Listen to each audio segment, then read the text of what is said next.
We are going to talk today about the nurture sequence that you should have in place. And this can be from any channel that they're joining your email list. So we talked about how you want to kind of set up that automation to deliver your lead magnet, and that's step one. But then what happens after they've gotten the lead magnet? You can just go ahead and start emailing them. You can totally do that. But most often what I recommend is to first kind of introduce them to who you are, what you do, before they kind of jump into regular communication with you. And the reason I say this is because they need to get to know you and they need to figure out if they're in the right place. And your welcome sequence, that's the whole purpose of it. And then they can kind of decide if they're in the right place as they get to know you. And it also gives you an opportunity to kind of round out the picture of who you are and what you do. So I always recommend in your email system, as you kind of set up the sequence for the welcome emails, after someone's completed it, add a tag that says like completed welcome sequence or something like that. So then at that point, you'll know, okay, they're ready to receive my regular newsletter or promotional emails or whatever that may look like for you and your business. Okay, so, all right, let's talk about now what these emails are. So in a welcome sequence, there's usually 3 to 5 emails. It just depends on how detailed you want to get and how much you want to break out the content that you're going to be sending to them. The very first one, in a scenario where they've signed up to get a free resource from you, is you welcome them. So the very, very, very first email that they should get, and they should get it immediately, like in tandem to getting the lead magnet delivered to them, is just a really short and sweet welcome email that says, I'm glad that you're here. If you have like a regular newsletter or some kind of thing that you do like that, you can tell them, like you'll start receiving regular communication from me. I sent out an email on this day, blah, blah, blah. And what I have been doing lately is I've been saying, you're in my automated sequence right now, and you will not receive my newsletter until you've completed it. But even though it's automated, I'm still reading like every reply. So I encourage them to reply and to just say hello right back to me and to tell me what it is that they're struggling with. So you can use this as an opportunity to engage with these new subscribers. So that's the very first email. Now, the second email that you can send, or you can combine it with the first, is where you then give them the lead magnet again. So it would make sense to divide it out if you had already delivered the lead magnet, like if you were using MailChimp and you sent that final welcome email, because then they would already have an email with the lead magnet. But if you're using ConvertKit, for example, and it doesn't work like that, like you are having the form actually deliver or you're having them redirect to a page, you will definitely want to send that lead magnet again in email form, because it may have not been convenient for them at that moment, especially if they went to a web page to download that lead magnet. So you just want to make sure that you get it to them in that way too, so that they've also got it in their inbox. And you can make that a separate email, or you can combine it to the welcome email. It's completely up to you. Okay, now a couple days after that, you're going to want to follow up with them again. And this is going to be the second or third email that you send, depending on how you're breaking all this out. And I see a lot of business owners skipping this one. Don't skip this one. This one is where you teach them about the lead magnet that they just downloaded. So you're going to remind them that they downloaded it, and you're going to tell them how to use it or follow up some way. Like, it depends on what your lead magnet is. For example, if it was like an estimate or a quote, you won't really teach them how to use that, but maybe you'll then deliver the estimate or the quote at that time. So don't skip this, because how many times have you tried to get a lead magnet or a freebie, you got it, it's in your inbox or floating around somewhere saved in a browser or something, and you just forgot about it? I mean, I have in my downloads folder, I'm sure I have lots of lead magnets that I've downloaded from people that I just totally forgot about. So you can help avoid that by including this email, and you can even give access again to the lead magnet, like just in case you lost it, here it is again, and teach them what they need to do with it,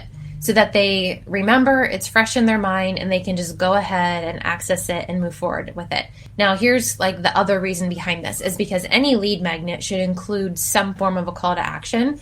So you want to make sure that they're taking that action, and they're not going to take it if they're not looking at the lead magnet. So that's why it's so important that you do this. Okay, now, the next email that you will send, which at this point will be like the third or fourth email, depending on how you're dividing all of this out, is an email that goes a little more in depth about who you are and what you do and why you do it. So you can do a soft sell in this email if it makes sense for you and your business. You can tease services that you have As long as everything is kind of complementary to that lead magnet and it makes sense in the long-term strategy and like general flow of what you're trying to accomplish, you can put it there. Some other options are you can simply further educate your subscriber about what you do. What I do in that email is I just tell them a little bit about my backstory, and I explain like why I left my corporate job with like a consumer goods Fortune 500 giant, how I got sick of like manipulative marketing, how like I see it all the time with like online business owners, and that just kind of like goes in more in depth about like why I do what I do, and then it links to a blog post that explains here are 20 ways that you can do kind of like a similar thing in your own business. So it gives them an action step, but it's not like a hard sell or anything like that. And the point is I use like specific language like clients, work, so that they know I'm making money. I'm here to serve you in some way, whatever you may be comfortable with. But then I'm also like educating and teaching them about why I do what I do. Okay, so then the very last email, which will be the fourth or the fifth email, depending again how you've divided all these out, is the most important email, like no question. This is the most important email you can ever send to a new person on your list. This is called the self-segmenter email.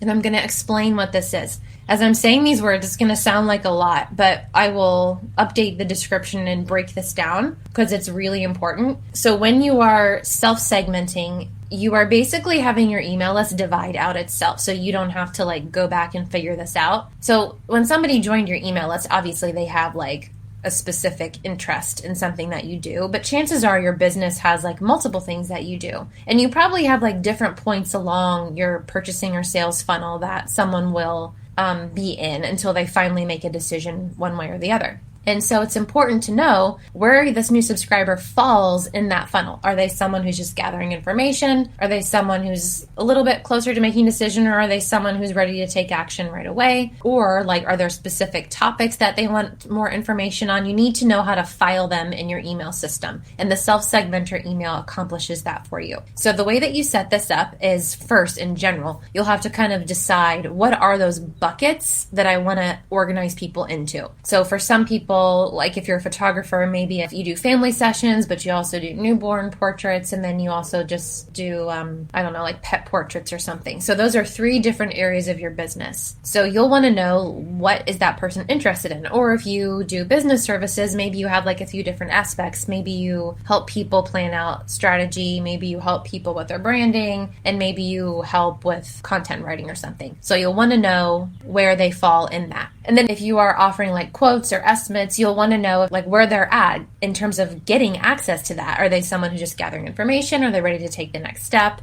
Again, these are all buckets that you can tag people where they are. So first, you'll decide that. Then you'll create tags that correspond to each of those buckets in your email system, or segments, or whatever your email system calls it. Then after you've done that, you will need to set up landing pages on your website. So you definitely need like a dedicated website for this, where they can click to it and the page will load, and it just says something generic like, thanks for letting me know you're interested in blah. And then it can include a link to your homepage. So then when you put this email together, you'll have like a bulleted list with each of those buckets that you just decided that everyone could fall into. And then each of those bullet points will be hyperlinked to those corresponding landing pages that we just talked about. And then you'll associate a trigger that when someone clicks this link, it tags them into that corresponding tag. So then you'll know as people open this email and click their interests, they'll start segmenting themselves and tagging themselves. Now, what will happen is not everyone's going to do this, and that's okay. Once they've kind of completed that, they'll at least be tagged that they completed the nurture sequence. And you can always follow up later and kind of get more information later. As you send out like your regular communication, you can always include a link at the bottom that says, are you not interested in this content? Well, click here to let me know. And that can be a page on your website that kind of helps them understand other things that you're interested in. So there's always opportunities later down the road if not everybody takes advantage of that.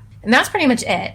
One final thing to note is those last 2 emails. So the one that goes more in depth about who you are and what you do and why you do it, and maybe is a soft sell of some sort, and the self-segmenter, those can be flip-flopped. It just depends on what's more comfortable and makes sense for you in terms of like a flow for a nurture sequence. And yeah, that's it. So those 4 to 5 emails are what you must have in place, and you write them once and forget about it and set the triggers in place, and then your email system handles everything else.